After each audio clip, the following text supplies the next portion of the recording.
Hi guys, James at RampantLionReviews again for you today with another beer review. For this one we are going to do another Swedish-American beer. So this one, for the Swedish side of things, we're going to stick to one of my local breweries here in Skåne in the south of Sweden, and for the American side of things we're going to Florida. And we do seem to be getting a good chunk of Floridian beer over here in Europe these days. As I've always said, it's cool to get different things from different states over in America. For a long time we were only getting beers from the likes of Michigan, Colorado and California, and some Oregon stuff as well, but it's really cool that we're starting to get things from different places, because I know in America there's some really strange laws about beer going over state borders, and it can be very difficult to get things even from your neighbouring states if you like. So for this one, for the Swedish side of things, we're going to go again to Brekeriet, who are one of my local breweries from Landskrona. They of course specialise in sour beers, and this is a collaboration beer, or a barrel aged version of a collaboration beer that they did with 7venth, who are originally from Dunedin, just outside of Tampa in Florida. So this one is the Vild Sieben, and it comes in at 5.5%, and this one is described as being a sour blonde ale, or a barrel aged sour blonde ale to be precise. So looking forward to this one, and as always I hope you guys enjoy my take on this beer. I have enjoyed the other beers that I've had from this Vild series before. It was the Vild Mashush and the Vild Lilac that I had before. One of them had lilac flowers added to the brew, the other one was an elderflower beer. This one, from what I gather, is a straight up kind of barrel aged blonde sour, so it should be a really kind of interesting one. This, as I say, enjoyed the series before. My first ever encounter with 7venth, so hopefully it is a good beer, and I hope you guys enjoy my take on this one. So anyway, as is usual with my reviews then, I'll tell you a little bit about the breweries involved here. If you want to get straight to the tasting, just fast forward. All the usual links are in the description below. That's the brewery website, it's the link to my other reviews that I've done, both from Brekeriet and my future reviews that hopefully I can do from 7venth. Very first time I'm encountering them, like I said. There's all the usual social media. If you want to see more beer reviews, do please consider subscribing to the channel. The whole channel of course has a geography based tagging system, so you can go into the homepage and search for beer based on country, city, state, county, prefecture, whatever it is you're interested in. Do check out the playlist of beers from different countries. There is one there for all the Swedish beers that are reviewed, and another one for all the American ones. This beer will of course appear in both of those lists, and as always, please do get in touch and let me know some of the other beers and breweries that you guys would like to see me review. It's always great to hear from you guys that are watching the videos, and the support that you show the channel is hugely appreciated. So anyway, on to my brewery notes then. First off, to Brekeriet, the home brewery. So as I've told you before, Brekeriet were originally based in Djursland, which is just outside of Malmö, but they're now based in Landskrona, which is about halfway between me here in Lund and then Helsingborg to the north here in Skåne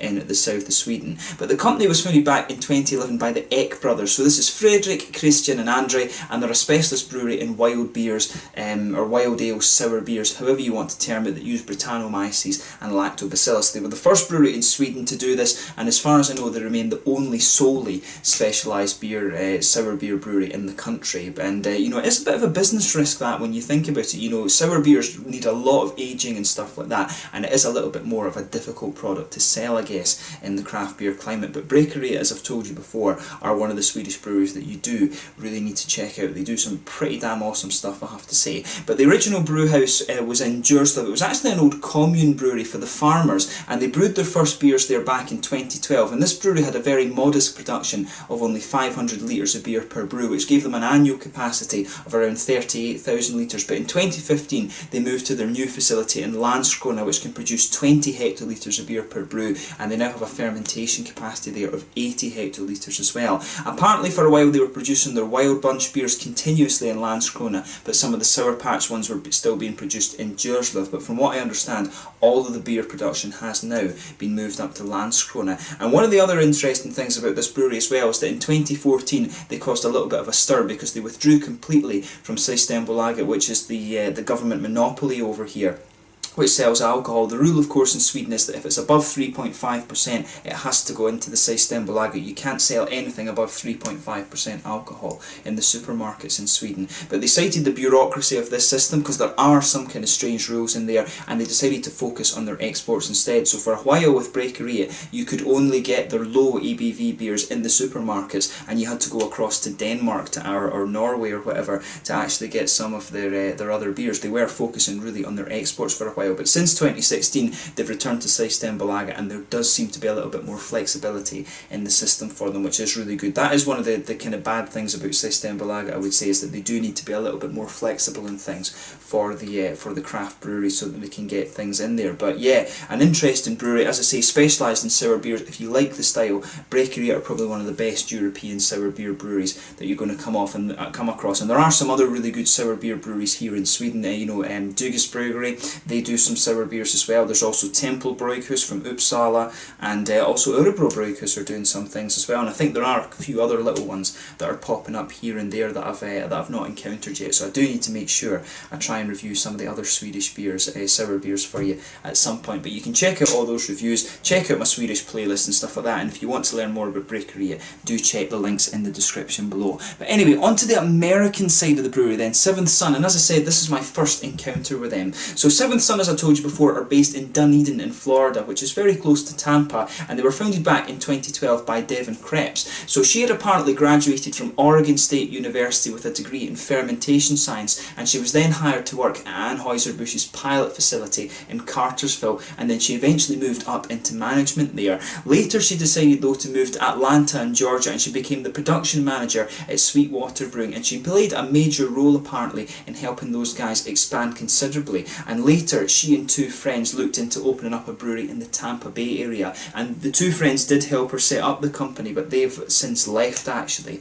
But initially she wanted to open quite a large production facility, but after the housing bubble in the city burst, the decision was taken to open a smaller brewery in Dunedin, which was on the coast, and they opened a 600 square foot brewery there in 2013, which was later expanded to be 1200 square feet, and this one was equipped with a 3.5 barrel system, and I believe they are still running that facility as well. But later in August 2017 they opened a new 18,000 square foot brewery in Tampa, which has a 15 BBL system. I think they were having they've got quite a major fermentation capacity there as well, and they've also got a state-of-the-art canning line as well. But they've got quite an impressive array of beers. They've got tap rooms on site, you can go and actually get tours of the brewery and stuff like this as well. But they have IPAs, they've got stouts, there was barley wines I saw listed and things like that. So 7venth Son aren't simply a sour beer brewery, they've got some sour beers I guess, but they are brewing IPAs, imperial stouts, barley wines, pretty much anything that you could think of. So if you find yourself in the Tampa area or in Dunedin, of course, go and check them out and try some of their beers. Definitely would be quite worthwhile. There seems to be a lot of really good craft beer in most states in America now, but as I said, over here in Europe we're starting to get more and more of the Floridian things. They're making more and more appearances at beer festivals and stuff like that. So if you get the chance to check out 7venth Son, have a go at them and see what you think, and hopefully I can do some dedicated reviews to 7venth Son at some point in the future. But as I've always said, it can be difficult to get a hold of some of the different beers from America. But yeah, that's all you really need to know about them just now. If you want to learn a little bit more, check out the brewery website. You can follow both breweries on Facebook and Instagram and things like that, and keep up to date with all the latest goings on. Both breweries are fairly prolific, of course. But yeah, let's get on to the actual tasting of this beer itself. So it says here on the side, Sieben is a collaborative brew made with our friends from 7venth Son. This beer is part of our Vild series, and like I said, this one is a 5.5% barrel-aged blonde sour or golden sour. I'm not sure exactly what the correct term is for this one, but yeah, nicely presented beer, this one. The label is a little bit different from the other ones in the Vild series that I've had before. It's got two hands on it instead of one, because of course it's a collaboration beer. I do quite like that actually. There you can see the Brekeriet barrel on this one, but yeah, nicely presented. I do like that about this beer. But yeah, this one you can see, there's the bottle cap on this one, a bit different again from the standard Brekeriet cap on this one. There you can see Brekeriet symbol down there, but oddly enough I don't actually see 7venth Son on this one. I'm not sure actually where 7venth Son, or I think it might well be probably this one here actually, being daft. Yep, that is the 7venth Son symbol there. So that's pretty cool actually. I do like how this one comes across. But yeah, let's get it out then and we'll get on with the tasting and see how we get on. As I say, 5.5% blonde sour this. And this is one of the things with these sour beers, of course, you do get the corks. So you have to be a little bit careful when you open these ones, as I learned in the first video that I did from this Brekeriet Vild series. But one thing that would be appreciated is if you are watching from Florida, do let me know what your favourite beers are from 7venth Son and some other Floridian craft breweries that I should check out. I know there's some really good ones, of course. The big one that we we're getting, the name's gone right out of my head now, it was whoever produced High Ally and the Marshall Zukov beer. Those are the main ones that we were getting over here for quite a long time, and that's annoying. That's Cigar City. That's it. Had gone out of my head there who exactly that was. But yeah, let's get this guy out and we'll get on with the tasting then.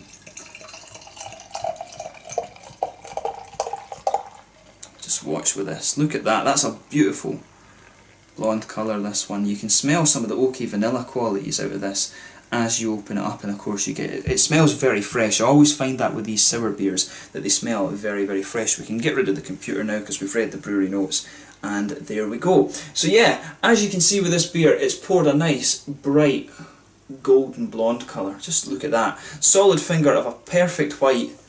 Yeah, definitely perfect white, frothy head on this one. One or two big bubbles sticking towards the side of the glass, but quite a few little ones heading up towards the bottom of that head there. But overall, you know, it does look pretty much as you would expect. So yeah, just take a little bit of time and have a look at it. But yeah, let's have a closer look at the aroma and just see how we get on with this one. Yeah. So, first thing you're going to notice straight away is a lot of that kind of lemony sherbet tartness for this one. I'm trying to remember if it said lactobacillus or if it was Brettanomyces in this one. It could be a mix of both actually. Usually with these, the Vild series, they use both types of cultures. They've got, Brekeriet of course, they've got a lot of house cultures that they use, and I think they're all kind of crossbred and things like that. But yeah, straight away when you go into this one, you'll notice the kind of lemon tart sharpness that you would expect from a sour beer, wild ale, whatever you want to call it. That jumps straight out at you. This beer's got a nice little bit of breadiness to it, I'd definitely say that. Nice little bit of bready character in there. There's a bit of vanilla, kind of oaky, woody note coming out of this one as well. Yeah. The malt base in this one is kind of nice. There's maybe a little touch of biscuit in there as well, or cookie as the Americans would call it. It's got to be universal in our language when we're reviewing American beers, of course. But yeah, so with this one, it's, yeah, bready, nice kind of wheaty, almost wheaty smoothness to this one actually. A little bit of an oaky vanilla kind of note, a little bit of a biscuity sweetness in there too. But as I say, a little bit of lemon kind of tart sharpness. You can definitely get some of the grassiness. There's a bit of that fresh kind of grassy note from the hops there. It's a little bit floral as well, I would say. A little bit of a kind of floral aromaticity, but overall it leans more towards the grassy side of things. And it's there's not too much in the way of fruit from this one. As I say, it's kind of a sharp lemony note to the beer. But yeah, this one to me, in terms of the sour beers that I've had, it leans a little bit more towards the kind of slightly malty side of things. There's a lot of nice oaky, woody notes coming out of there as well with the thing. It's almost got a little touch of vanilla as well, which is kind of interesting. So yeah, as I always say, take a little bit of time to enjoy the aroma of the beer before you get stuck into it. But let's have a taste of this one then. So this one is the Sieben, a collaboration beer between Brekeriet from Landskrona and Skåne here in the south of Sweden, and 7venth Son, who are from Dunedin, just outside of Tampa in Florida over in America. Let's get stuck into this one. A 5.5% barrel-aged blonde sour. Let's get stuck in. Slange, skål.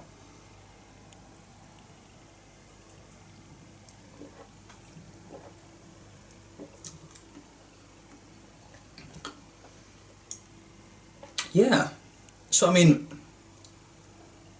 with this beer, first impression of it is, it's a nice kind of easy drinker, and that's one of the things. It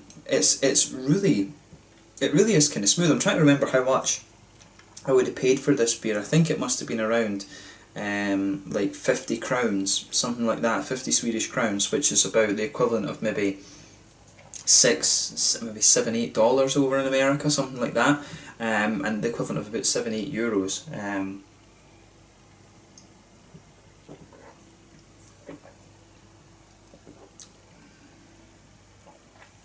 But yeah, this beer is nice. It's very kind of straight up.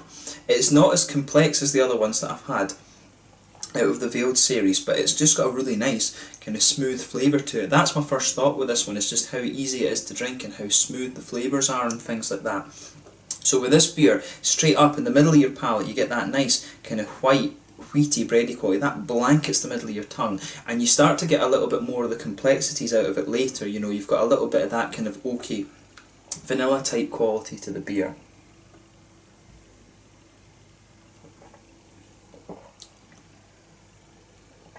Yeah, nice kind of oaky vanilla quality to this beer. Age, you know, it kind of goes on with this one. As you go further and further into the aftertaste, you start to get a little bit of that vanilla and oaky flavour just coming out. It comes out a little bit more towards the front of the palate there. You've got the nice wheaty and bready notes in there. There's a little bit of a very slight biscuity sweetness in the flavour there as well. But overall, it's a nice. It is just nice how everything goes together in this one. It's not doing anything overly surprising, if that makes sense, but it's just a nicely done beer, and you know, you can't really ask for much more than that, to be honest.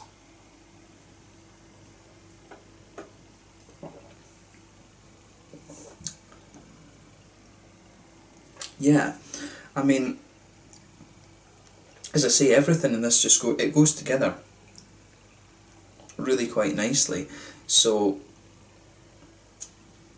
it's, when you go onto the hoppy side of things, again, it's very straight up. There's a little touch of earthiness there, and then as you come further forward along the sides of the palate, that kind of evolves, and you do get a little bit of floral quality out of this one, and it's almost a little, it does have a good little bit of aromaticity to it at the front corners of the palate. Then round the very front curve of the tongue, it's just a little bit lighter and more grassy, I would say.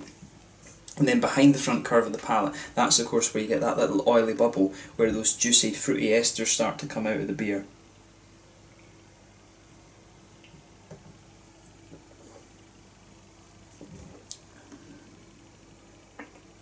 But yeah, for me with this one, it's a very straight up kind of lemony quality to the beer. There's the fruitiness is pretty straight up. Like I said, the thing with this beer is it's not doing anything surprising with the style, but it's well done, if that makes sense. So as I say, on that little oily bubble behind the front of the curve of the tongue, it really is just a straight up kind of lemony quality from this one. The sort of sour beer elements, the kind of Lactobacillus Brettanomyces, that really sour quality is just coming out behind the kind of front edge of the tongue there, and it's really adding to that lemon flavour. It really, for me, is a straight up kind of lemony note, this one, and then it just kind of gives way, and that's when you start to get more of the vanilla oaky notes out of this beer, and some of the wheaty smoothness is kind of lingering in there as well. But overall, it's a nice beer, this one. It's really a sort of easy drinking one, this. I'd love to try the original and see what it's like. That's one of the things I've always said about this Vild series and the other ones that I've tried as well. I'd love to try the original ones and just see, you know, what you can actually get from the originals versus the barrel aged ones, because, you know, I think with this beer, I'm not sure how much difference it would make actually being barrel aged, because it is a very, very nice beer. Just would be an interesting comparison to make. So another really solid beer from Brekeriet, and you know, my first encounter was 7venth Son, and it's a good beer. You can't really ask for much more than that. In terms of the mouthfeel of this one, then, light to mid-bodied. Carbonation is fairly smooth. It does have a little bit of a prickle to it, which is kind of what you expect with the sour beers. That sort of accents the kind of sour yeast strains and stuff like that. Mouthfeel is a mixture between wet and oily, this one. There's a little bit of hoppy bitterness to the beer, but by no means is it going to blow your head off in terms of IBUs. Nice little bit of sweetness from the malt base in there, and a kind of juicy, kind of sharp tartness to it, which is kind of what you always want with this one, but it's got a nice smoothness to it as well because of the barrel aging, I think. But overall, a really nice beer, very kind of straight up, doesn't do anything overly surprising with the style, but I think the smoothness, the main thing the barrel aging I suspect would give this one is that oaky vanilla kind of smoothness, and that works really, really well with this beer. So if you get the chance to try it, have a go at it for yourself. It's not too expensive in terms of a barrel aged beer or in terms of a barrel aged sour, if you like, because you know the sour beers are always a little bit more expensive than some of the other ones that you're going to come across. But no, nice beer, and I wouldn't hesitate to drink it again, and I would be very curious to try some of the other beers from 7venth Son. So hopefully I can get out there at some point and get some of those. We'll just need to see how it goes. But yeah, let's leave it at that for this one. So this was the Sieben, a collaboration beer between Brekeriet and Landskrona here in Skåne in the south of Sweden, and 7venth, who are from Dunedin, just outside of Tampa in Florida in America. An interesting beer, this one. Check it out if you get the chance. So yeah, once again, thank you for watching my beer reviews. Until the next time, please like, subscribe, share, all the usual YouTube stuff. Let me know your own thoughts on this one in the comment section below. Let me know what your favourite beers are from Brekeriet and from 7venth as well. And you'll see me review more from both in the near future, hopefully. But thanks again for watching, and I will catch you guys later. Slanje, skål.